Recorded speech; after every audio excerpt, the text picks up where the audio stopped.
Salam, salam jumpa kembali dalam sekolah kehidupan, sekolah yang nggak ada pernah tamat-tamatnya ini. Karena dalam kehidupan kita belajar, dan terus belajar sampai Tuhan memanggil kita. Terima kasih kepada rekan kehidupan dimanapun berada, karena sudah terus mendukung channel ini sehingga channel ini terus berkembang, ya, terus eksis dalam menyampaikan firman Tuhan, menyampaikan kabar baik, menyampaikan pelajaran-pelajaran kehidupan.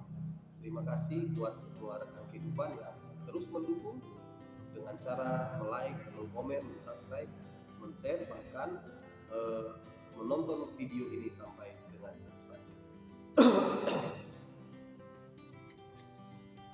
Nah, ya, kita tahu Rasul Paulus itu adalah hamba Tuhan yang berhasil dalam pelayanan pada zamannya. Ya, dia berhasil menjalankan tugas pelayanannya bukan hanya antar kota, bahkan antar negara. Bukan hanya antar negara, bahkan antar benua. Ya, kan luar biasa. Pada zaman dulu, ya kalau pada zaman sekarang taruhlah, karena sudah ada pesawat, ya bisa antar kota, bahkan antar benua. Kita bayangkan pada zaman para nabi. Nah, tetapi pada zaman itu Rasul Paulus, dia adalah seorang rasul yang bukan hanya antar kota tetapi antar negara, yang bukan hanya antar negara tetapi dia rasul antar benua. Nah, apa yang membuat Rasul Paulus bisa berhasil dalam pekerjaannya, ya, dalam pelayanannya, ya? Rasul Paulus bilang di dalam 1 Korintus 9 ayat 20, demikian bagi orang Yahudi, aku menjadi seperti orang Yahudi, supaya aku memenangkan orang Yahudi. Bagi orang yang hidup di bawah hukum Taurat, aku menjadi seperti orang yang hidup di bawah hukum Taurat. Sekalipun aku sendiri tidak hidup di bawah hukum Taurat, supaya aku dapat memenangkan mereka yang hidup di bawah hukum Taurat. Bagi orang-orang yang tidak hidup di bawah hukum Taurat, aku menjadi seperti orang yang tidak hidup di bawah hukum Taurat.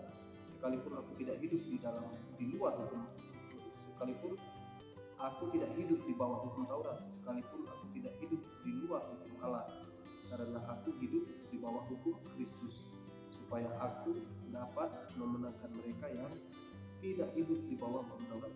Bagi orang-orang lemah, aku menjadi seperti orang-orang lemah, supaya aku dapat menyelamatkan mereka yang lemah. Artinya,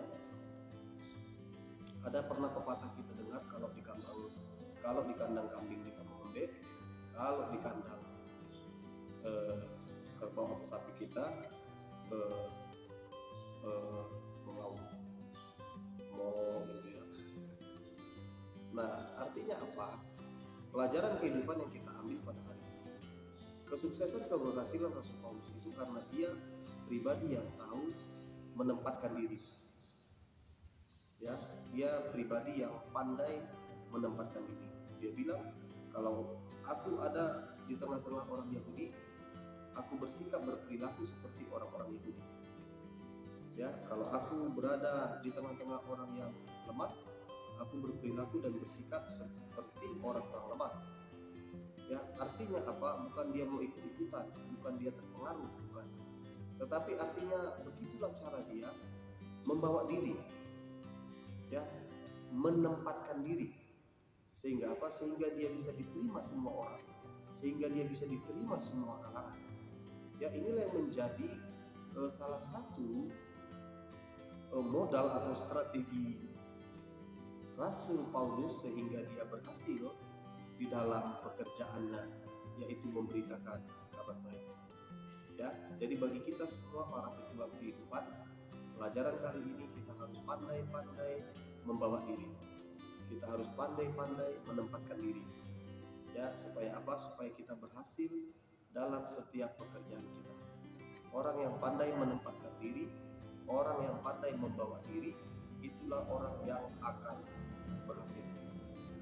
Karena itu merupakan salah satu faktor penunjang keberhasilan. Ya, demikianlah pelajaran kehidupan kali ini. Biarlah kita menjadi pribadi-pribadi yang pandai menempatkan diri. Biarlah kita menjadi pribadi-pribadi yang tahu membawa diri. sehingga kemanapun kita melangkah, kemanapun kita pergi, kita berhasil. Demikian pelajaran kehidupan kali ini. Tuhan Yesus memberkati. Salam.